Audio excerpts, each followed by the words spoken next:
کتونکو کورما تیر شو څو میاشتونه مسلسل د بدامنۍ شکار دی. ستمبر میاشتې کې د دوو کلو یا د دوو فریقینو ترمنځ کې یوه جګړه وشوه چې هغه اته ورځې بعد بند شوله، خو دغو اته ورځو کې دواړه فریقین یو بل سره په جنګ وو او دغه کې تقریبا شپېتو نه زیات کسانو کې مړه شول او سلو نه زیات زخمیان شول.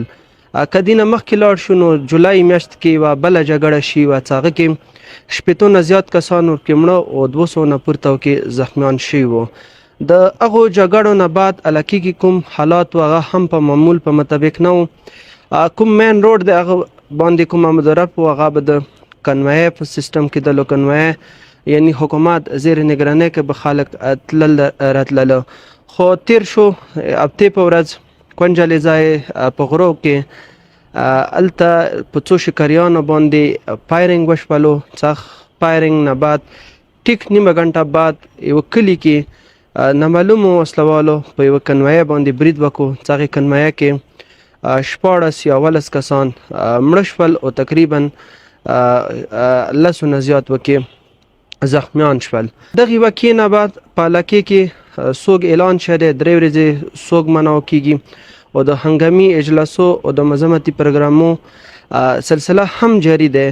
د توري بنګش اقوام او سره څوره ضلع کورم کې څوره اقوام اوسي هغوی د دغه شي د دغې واقعې ډېر زیات مزاحمت کړی دی او حکومت نه یې دا وینا کړې ده چې څو زر کېدای شي هغه ملزمان چې هغوی دا برید کړی دی هغه په خلاف قانوني کاروایي ده وشي. نه تقریبا 3 ورځ ده چې په علاقې کې سوګ دی او انټرنیټ کوم سرویس دی هغه هم بند دی او پرشنا ټل کوم مین روډ دی هغه هم بند شوی دی.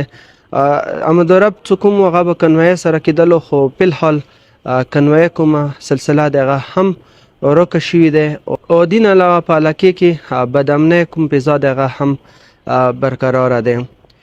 حکومت پرون یوه اهمه کاروایي کړې دی چې هغه کې 10 نه زیات کسان حراست کې نیولي دي او هغوی نه کوم تفتیش دی هغه شروع دی. دی ټولو حالاتو واقعاتو حوالې سره رڅوی د تحریک حسیني کوم صدر د سید تجمل حسیني سره هغه سره خبرې کوو چې هغه دې حوالې سره څه وایي.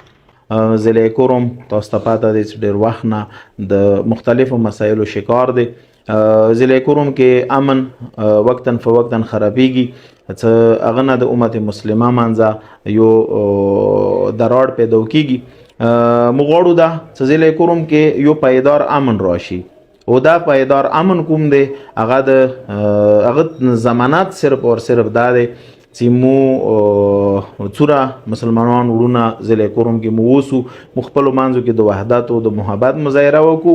ورسره د مو حکمران کوم دی هغه خپلې وظیفې باندې څه شی وکړي عمل وکړي مسایلو حل کولې کې او چې کوم نفرتونه دي تیر شوي نفرتونه ضلع کوروم کې چې څوره پیدا شوي دي هغوی نه مو عبرت واخلو. تیر شوي څوره واقعات شوي دي هغوی نه عبرت واخلو، درس ته نه واخلو. آینده کومه زندگی دی هغه دپاره یو داسې بهترین اعمال تیار کو چې بیا ضلع کوروم کې هیڅ کله د چا وینه تاله نشي، هیڅ کله د ضلع کوروم امن خراب نشي.